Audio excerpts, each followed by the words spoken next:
Furniture manufacturers merchants welfare association FUMA Palakkad ജില്ലാ committee യോഗം ചേർന്നു. പുതിയ കമ്മിറ്റിയെ ഐക്യകണ്ഠേന തിരഞ്ഞെടുത്തു. ബാങ്കുകളിൽ നിന്നും വായ്പയെടുക്കുന്നതിന് സിബിൽ സ്കോർ സംവിധാനം കാരണം വ്യാപാരികൾക്ക് തടസ്സം നേരിടുന്നതായും ഇതിൽ സർക്കാർ ഇടപെടൽ ഉണ്ടാകണമെന്നും യോഗം ആവശ്യപ്പെട്ടു. വഴിയോര കച്ചവടക്കാരുടെ ബാഹുല്യം നിയമപരമായി കച്ചവടം നടത്തുന്ന ഫർണിച്ചർ വ്യാപാരികൾക്ക് പ്രയാസം സൃഷ്ടിക്കുന്നതായും യോഗം ചൂണ്ടിക്കാട്ടി. സംസ്ഥാന ട്രഷറർ ബൈജു രാജേന്ദ്രന്റെ നേതൃത്വത്തിലാണ് ഭാരവാഹികളുടെ തെരഞ്ഞെടുപ്പ് നടന്നത്. ഓൺലൈൻ വ്യാപാരത്തിലുണ്ടായ വലിയ ബാഹുല്യവും അതുപോലെ തന്നെ സോഷ്യൽ മീഡിയയുടെ അതിപ്രസരവും ഒക്കെ ആളുകളുടെ ഇടയിലേക്ക് പണ്ടത്തെ പോലെ ഇറങ്ങിച്ചെന്നുകൊണ്ട് വ്യാപാര രംഗത്ത് സജീവമാകുവാൻ വേണ്ടി യുവതലമുറയിൽപ്പെട്ട ആളുകളൊന്നും തയ്യാറാവുന്നില്ല എന്നുള്ളത്.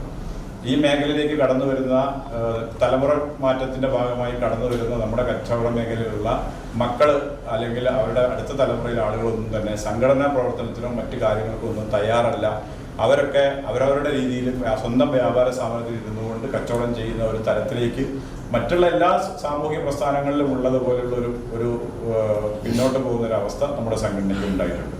അതിന്റെ ഭാഗമായി പാലക്കാട് ജില്ലയിലും ഈ ഇടക്കാലത്ത് വലിയ രീതിയിലുള്ള എന്താ പറയുക വ്യാപാര സംഘടനാപരമായിട്ടുള്ള ചില വീഴ്ചകൾ നമുക്ക് ഉണ്ടായിട്ടുണ്ടെന്നുള്ളത് ഇവിടെ ചൂണ്ടിക്കാണിക്കാൻ ആഗ്രഹിക്കുകയാണ്.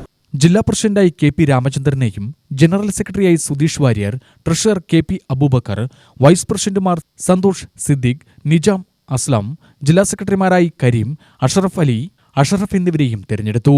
രക്ഷാധികാരികൾ ബൈജു രാജേന്ദ്രൻ, റിയാസ്. UTV news Palakkad.